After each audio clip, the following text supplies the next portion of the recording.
Hi, BookTube. Welcome to Jackie's Literary Corner. I am Jackie, and I want to talk to you what I am reading at the moment.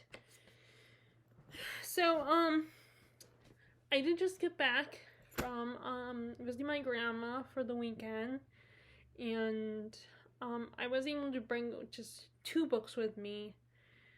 All the 2 books with me on this trip. It was hard, but because I always am thinking about all the other books I want to read as well.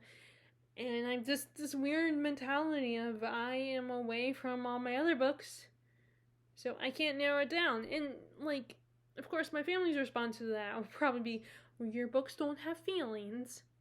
Like, in kind of, like, teasing me kind of way. And it's like, I know my books don't have feelings. I know they're inanimate objects. They're not real. They're not going to come alive or anything. The characters aren't going to just appear magically. And get on me about not bringing them with me, but it's more that I have so many books, unread books, or books that I've, like, put aside for the moment and haven't come back to in a while. And also, like, what am I gonna be in the mood for? And then there's the fact that, am I gonna really get as much reading done as I want to while I'm there? Should I bring a book that won't take me as long to read? Of course, the problem, which I was just sharing with my aunt while she was here visiting us, is that, sometimes when I go on these trips, I don't get as much time to read because, there's a lot of distractions. And, like, when I go to my sister's house, she has 3 kids, 3 adorable kids I love so much and love to spend time with, but they can be noisy. And, it's like, and at the same time, I feel guilty not spending time with them, and then I want to get on my computer and, go on BookTube or YouTube and stuff like that. But anyway, first let me talk about the books I brought with me. So the 2 books I brought with me when visiting my grandma were these 2, The Recognitions by William Gaddis and Jonathan Strange and Mr. Norrell, by Susanna Clarke. So, my reason bringing those 2, I decided to bring a book that was a little easier for me to read, and then a book that was a little more challenging for me to read.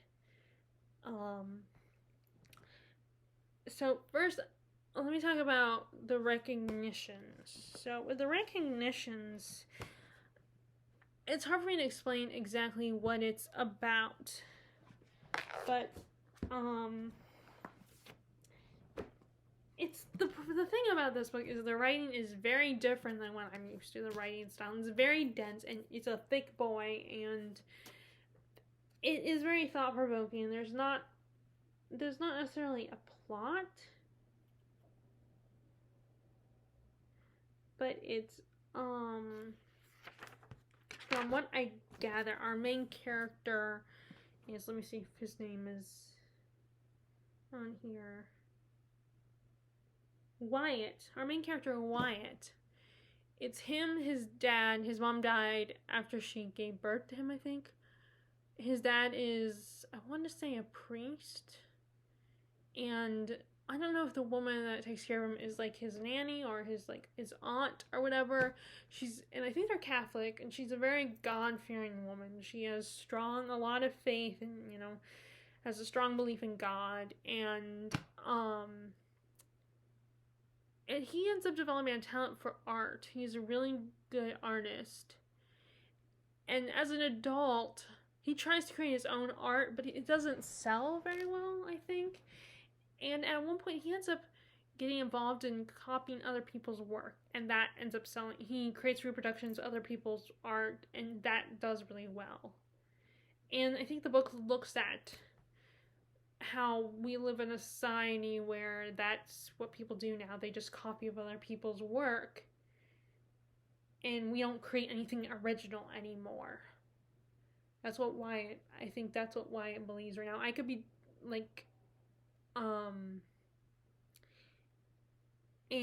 one of the parts that I remember that kind of stood out to me was, like I said, I don't know if this woman is his aunt or his nanny, but she looks at this. He does this really good drawing of a bird, and his father, his father's very proud of his art talent. And like, there's at one point where he creates a drawing of his mom, and his father wants him to finish the drawing, but he doesn't finish it. I don't think Wyatt does not finish it, but Wyatt's father really wants him to finish it, so he can have a replica of his mom, of Wyatt's mom. But anyway, he does this really good drawing of a bird, and I'm just gonna say she's his aunt, sees it, and her reaction is very strong, like, and not a positive reaction. She just gets mad at him for creating this and is like, God is the only true artist, and how dare you try to be like God by creating art. And that really stood out to me, because it's like, so all the other artists of the world, because I mean there's a lot of famous artists in our world, and there's artists today that we probably don't even know a lot about, that we don't know a lot about. And are you saying those people are just creating art that they're trying to copy out of God? They're trying to be like God.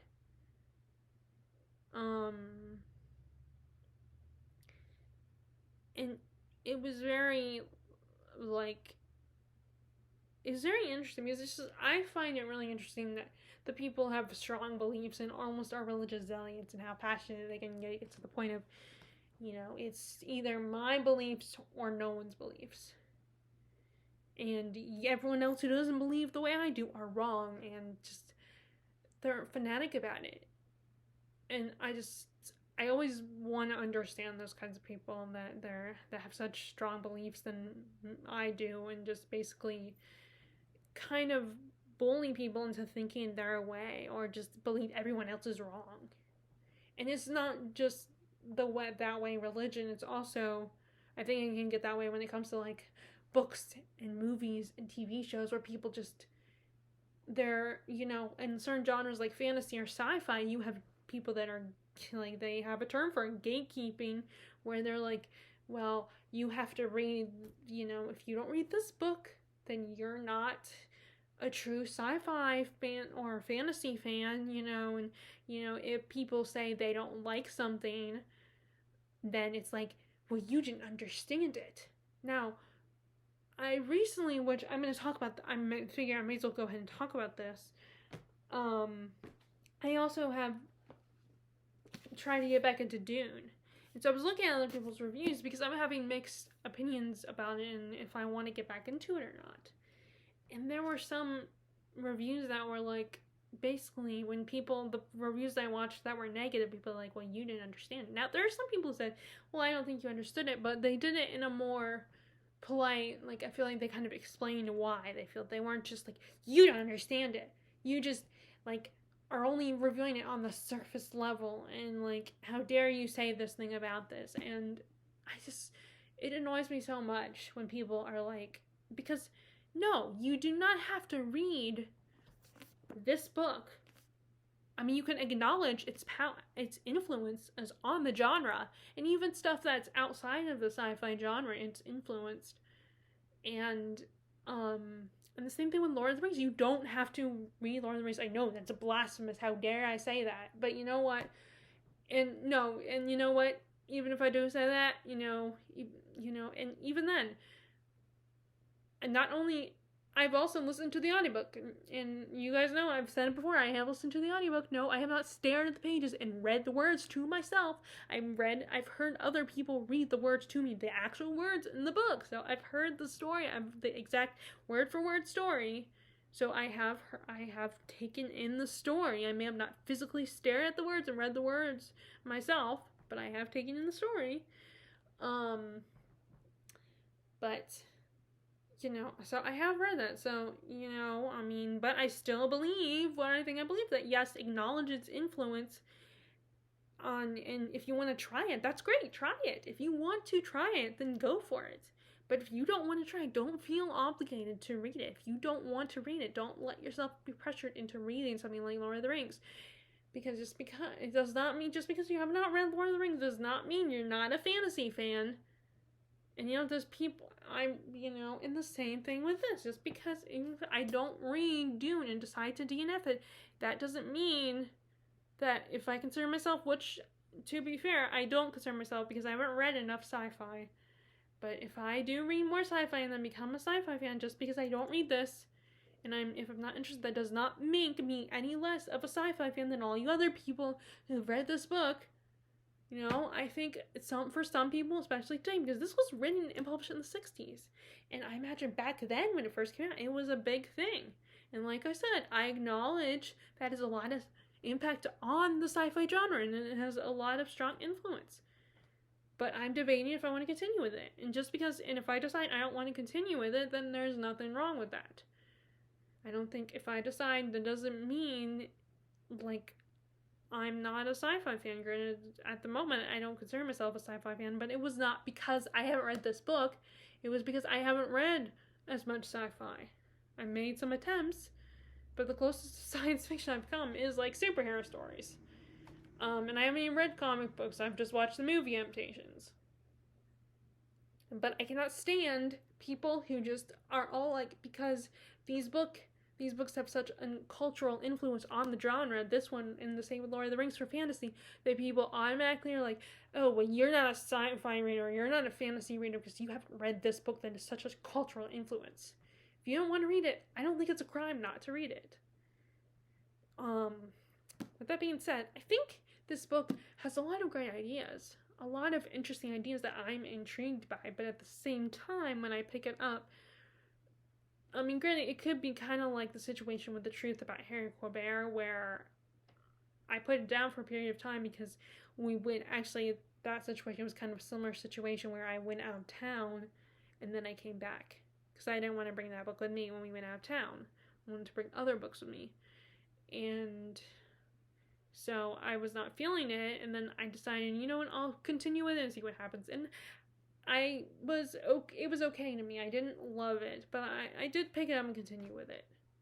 And now this might have a better chance of me enjoying it better than that one because it's kind of has a fantasy feel to it, just with more science fiction aspects to it than fantasy. Like how Star Wars, you could argue that it blurs the line between sci-fi and fantasy. To me, it's clearly mostly sci-fi, but it has some fantasy elements to it. So no, I wouldn't classify it as fantasy, but it does have fantasy elements. And the same thing with this one. This is probably more sci-fi, but it has some fantasy undertones to it.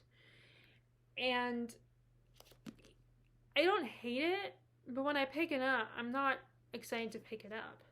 And yes, there's a lot of books I put down and then have come back to later. But I have so many books like that I want to finish. If I decide to continue with this, I feel like I want to keep going with it.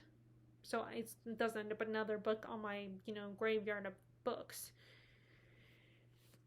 But it does have interesting ideas. I'll acknowledge that. It does have some interesting ideas. And, but, the writing style is hard for me to get into. There's a lot of times when you're in a lot of characters' heads that it's it's weird. Because I feel like all the other books I've read do not get into the characters' heads as much as Frank Herbert's book does. And I don't know how I feel about Paul as a character. I don't really like him. Maybe you're not supposed to like him. Because reading the comments on BookTube on some of the reviews, the rant reviews or, just more negative reviews, a lot of people say that he's not, people that are new to the book are oh, I get you that he's the savior, he's the chosen one, the white savior trope, it has the white savior and he's the chosen one. Although I think someone did say in some of those comments that he's not, his skin is very olive toned. So he doesn't exactly fit the criteria. But people have said that, well, no, he's actually not. That's the point of the story, is that it's a critique on how you shouldn't put all your faith in this one person to save everybody. And I think it's almost, I get the impression from some of the comments that maybe this is more of a villain origin story. Like, this is what happens when you do that, when you put your faith in one person and then it goes bad. Like, maybe that's the direction, the impression is that's the direction maybe the rest of the series is going.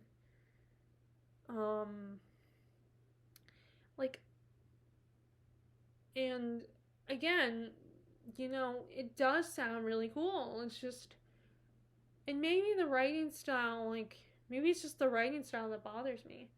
And maybe that's not enough, and that's probably not enough. I mean, I'm sure a lot of people who love this book would say that it's not enough for you to put down the book just because you don't like the writing.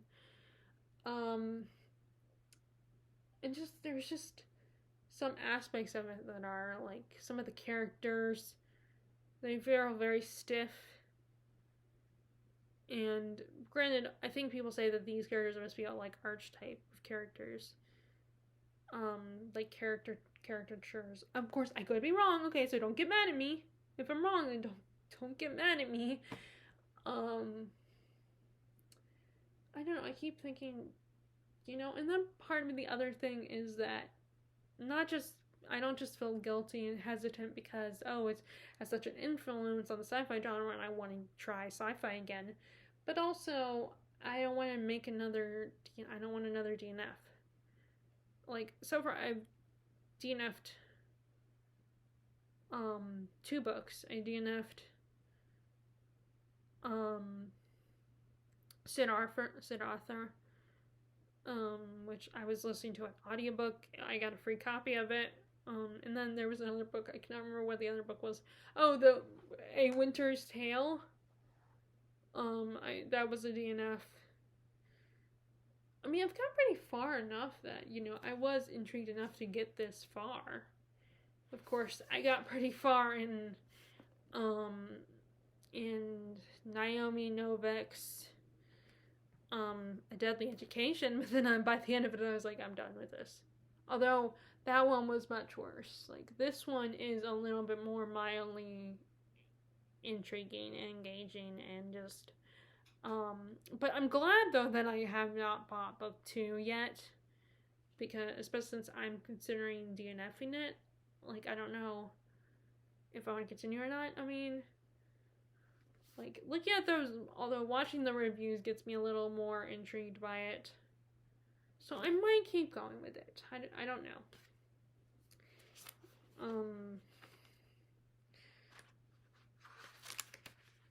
Because, like, I don't entirely, like I said, I don't entirely hate it. It's just, I'm not as excited to read it, but what I should probably do is maybe read it once I'm done filming this video, maybe consider taking it downstairs and reading a few chapters. Just pick it up again and read a lot more, because I picked it up a few days ago, but I read it, when going to bed and I fell asleep, so I only got through, like, 1 chapter. So maybe that wasn't enough. Like, I'm just gonna, like, what I'll probably do is read a little bit more and then just see if I get back into it again.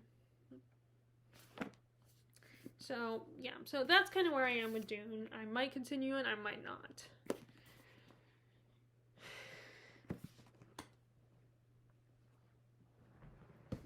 Okay, and then last book, the one I really am committed to, is Jonathan Strange and Mr. Norrell, by Susanna Clarke.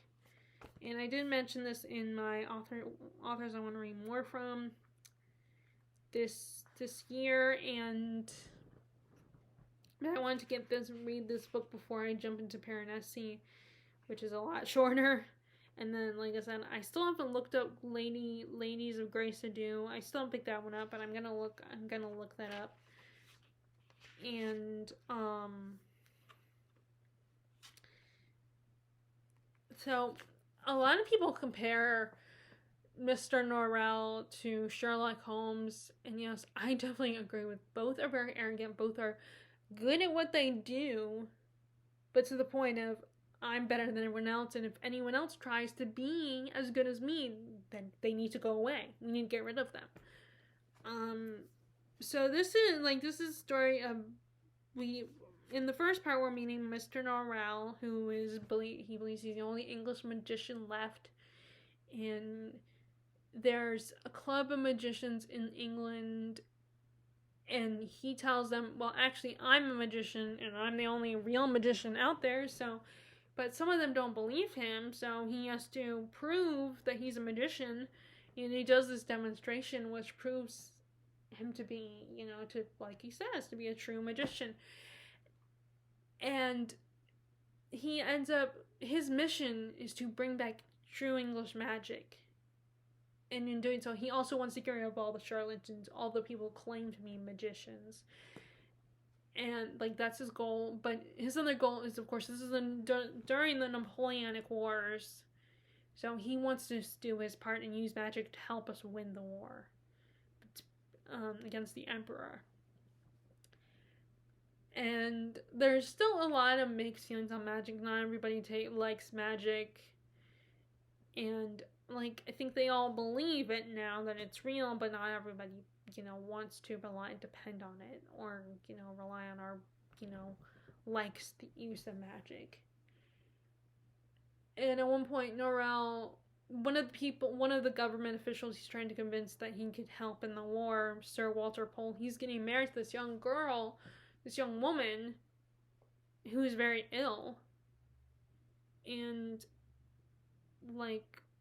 she ends up dying. And because, and when Norrell finds out, because Sir Walter Pole's against him and his magic, he likes Norrell, but he doesn't want to rely on his magic. He thinks magic is just silly. And to prove that his magic can really help them, Norrell offers to bring back his young fiancée back from the dead. And he makes it, but unfortunately, because he can't actually literally do it himself, he makes a deal with the Fae, with the young fairy lord. And the Fae in this book are probably a lot closer to the Celtic original Fae mythology. They're tricksters, and they're mysterious and less human-like. There's less of the whole, how Sarah J. Maas creates her Fae, where they're more, or Holly Black, where they're more a little closer to human and they're more relatable. They just are immortal and maybe a little off-putting, but they're still relatable to us humans. So this is the Fae in here a lot closer, and to how Fae really are, and if they exist or not. But he ends up giving half this young woman's life to this Fae to bring her back from the dead. And she marries Sir Walter Pole. Everybody just loves her. She's so friendly to everybody and goes to all the great social, and she has so much energy and so much vigor, and she gets this reputation of being well loved, beloved by the people of England, by the people of London. But of course the Fae comes to collect. And he forces her to, he puts her in an enchantment where she goes to these parties every night and dances with all of the Fae, and she ends up getting very ill. Ends up getting a different kind of illness. It ends up being too much, and she becomes exhausted. It kind of drains her of her life force. And her husband does not understand it, and he goes to all these doctors, and he even talks to Norrell himself, who doesn't want to, of course, admit that he didn't bring her back from the dead. He didn't bring this woman back from the dead himself. He made a deal with the fairy, which would not help his case for Sir Walter. And then Sir Walter has this one servant. He is the head butler, Stephen Black, and he is a black man, and he's really great at what he does, and Sir Walter relies a lot on him, and he ends up, when the servants when his new wife's servant, we have the country servants and then the city servants, and when they don't get along in their household, her husband is like, oh, well, talk to Stephen Black. He will make sure these two different groups get along and work together. And actually, funnily enough, what brings them together is they end up thinking the house is haunted, but it's actually the Fey Lord doing stuff in the house. He's messing with people, messing with the mortals, and or the mortal servants. And he ends up crossing paths with Stephen when he ends up, one night he sees the Fae getting ready for his ball, which he wants to bring Lady Pole to, and he has Stephen Black kind of get him ready, and he ends up thinking that because Stephen Black is impeccably dressed, he does his job really well. He speaks like a gentleman, and he assumes Stephen Black is a noble or something, and he's like, no, I'm just a servant. I've always been a servant. And he ends up inviting Stephen Black to the party, and Stephen Black dances with all his female cousins and family members, and what's happening to Lady Pole starts happening to Stephen Black. So, but anyway, so back with Norrell. So Norrell is just, like I said, he's very much like Sherlock Holmes. He's so arrogant. And there are times where, yeah, I kind of like understand his impatience with others. But it's like, it reminds me of, I don't know where I heard it, but I've heard this once before, and someone brought it up again, how a lot of times you become, when you're so good, so knowledgeable and so good at knowing your subject, that you end up forgetting what it's like to be a student and not learn and not know things, so you get impatient when you have to teach others that aren't learning quickly and aren't as good. And I feel like Norrell is that kind of person where he just gets impatient with others when they're not as good as him. But I also think that he's someone who wants to be the only one. He is admired, he is respected, he's almost hero worshipped by the people of the city of London, and he likes it. And there's at one point where he's told that, oh, you should start a school, and he's like, I don't want to do that. And now he says, oh, well, we have more important things to worry about, like winning this war. But I think it's also the fact that he doesn't want anyone else to be better than him. And he just refuses to let anyone, like, he never believes it possible that anyone else could be just as good as him or better than him. I think that just really, he dismisses the idea. And there's one charlatan magician who I kind of wonder if he's like Trelawney from Harry Potter, where maybe he has a little bit of magic in him, but, when there's that little slither of magic, potential for magic, he just runs away with it and thinks, oh, I'm awesome. And he's a street magician. And at one point, he breaks into Norrell's home and starts reciting this prophecy, which I can understand in that scene, the way he was acting. He's like, Norrell wanting him to go away, wanting to get rid of him. And I can understand why he's so paranoid to some extent about people like this guy. And this guy recites a prophecy, which you do, to him about Norrell's undoing, and he immediately dismisses it. But I think there are times when I think because there's one point when Norrell's own servant meets with this guy, and they do a reading, and I think, I could be misinterpreting, but I think he was able to, well, maybe not, maybe he doesn't, I don't know, I just wonder if maybe he has some kind of, like, or maybe he's just a really good trickster or whatever, he's really good at creating illusions, I don't know. But, yeah, he's a very interesting, you almost feel bad for the guy. So, the next part will be after this last chapter, we will get to the part where we meet Jonathan Strange, who is the young magician who, the description refers to as, he ends up being a competitor for Norrell. And the thing is, and actually the prophecy refers to someone that is a competitor for Norrell, so that's why first I was thinking, maybe he does have at least a little bit of magic in him, or at least magic in his family, because he talks about inheriting this special book. But, Norrell is like, oh, he's lying to you, it's all a bunch of crap, there's no actual book.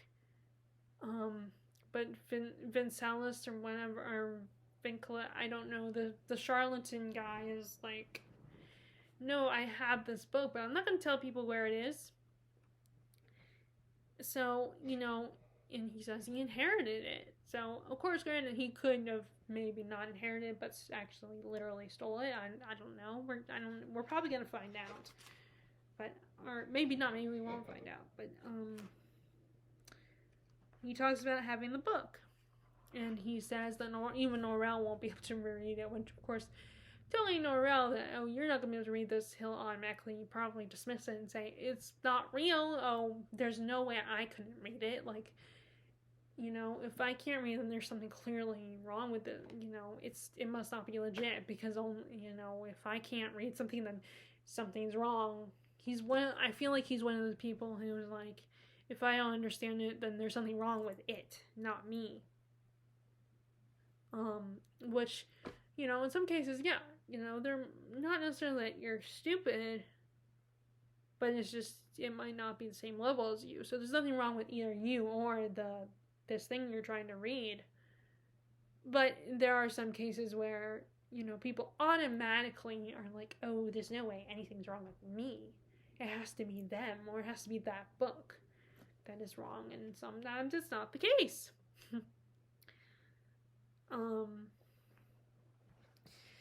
But yeah, that's where I am with Jonathan Strange and Mr. Norrell. I'm almost done. I have one more chapter to read of this section, then we get the next volume, which is Jonathan Strange section. And we do get, in this first volume, we do get a little preview of Jonathan Strange and, like, where he comes from, because we meet his parents, his biological parents, and oh my god, his dad is such an ass.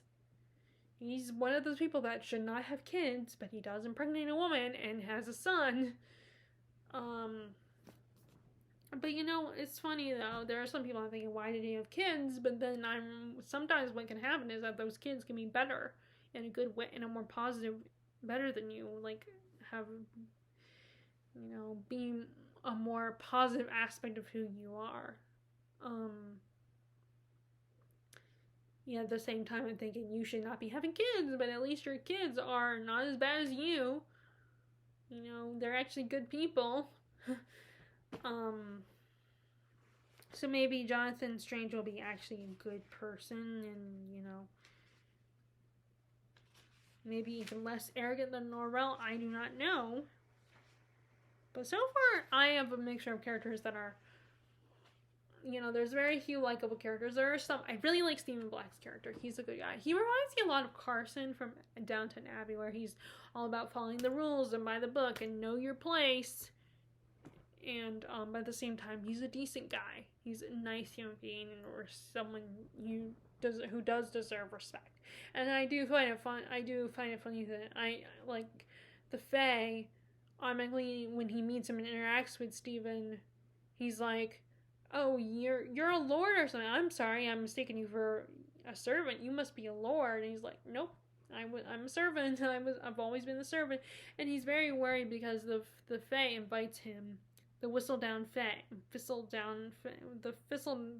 Fae with the Thistledown hair invites him to a party. That's how they keep describing him.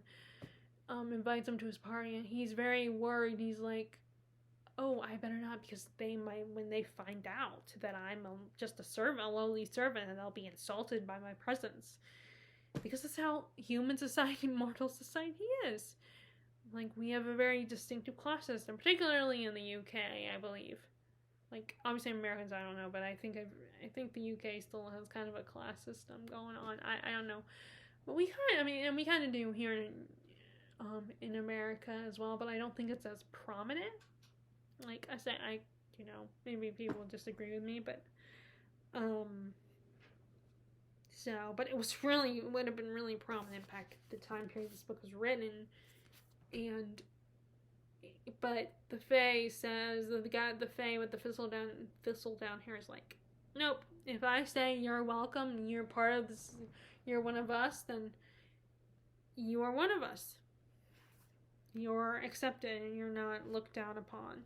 In fact, he wants to make him a king.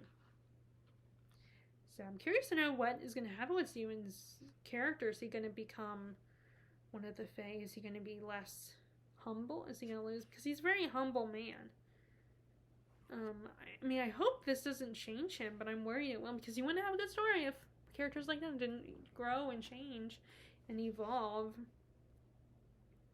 So this experience with this Fae might change him. Or either that, or he might anger the Fae, because he's like, I don't want to be under your enchantment. He's like, why? Why wouldn't you want to be? I give, my life is better, my country, my world is better than yours. And it's just one of these things where you get very, I have very mixed things when it comes to, like, Fae, or, I also kind of ran it in the series, that one series, what is that series called?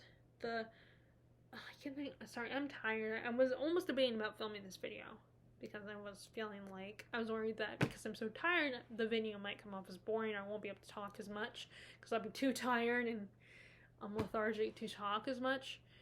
But I'm trying to think, the series, by Jonathan Stroud, a trilogy, although not that long ago, he wrote a fourth book, which is a prequel book. The Bartimaeus trilogy, where Bartimaeus kind of also had that mentality of our people, or our race or species or whatever is better than the mortals, than humans, we're superior. And some other ways of thinking, I can kind of understand why they would think they're better than us. But then as a mortal, as a human, I'm like, each time I can't help but, even though I know this is a work of fiction, part of me is like, excuse me? No, you're, just because there is value to us. We're not just your servants or your slaves. We appreciate life a lot more than you do, because we don't live hundreds of years. If we're lucky, we live to at least 100. Sometimes people live a little bit past 100, but, it's like, we're not as inferior as you think. The only thing that makes you superior to us is you're immortal, you have some magic powers, but that doesn't mean you're better. Because if you didn't have that stuff, then maybe you would be no different than us. But anyway, so I'm gonna read a little bit more today. This is the one that I'm more interested in than with Dune, actually. This one, because I'm more excited to read this one than Dune. The good news, I had today off, although work did ask if I wanted to come in. My aunt is visiting, so I was like, nope, I don't know when my aunt is leaving, so I want to spend as much time with her as possible while she's here. So I was like, I can't go in right now. But, so I chose not to go in, and I wanted to use the opportunity to get some reading done. So when I am done filming, and apparently I have to restart, I'm getting an update availability, so I might be restart my computer once I'm done filming this. But,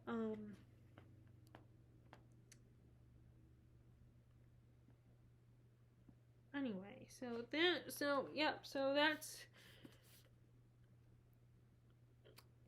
is how things are going right now in my reading at the moment. So, if you guys like this video, be sure to give the thumbs up, click subscribe if you haven't already, click the bell notification below. I hope you are enjoying your reading, taking care of yourselves, and I will talk to you all later. Alright, bye!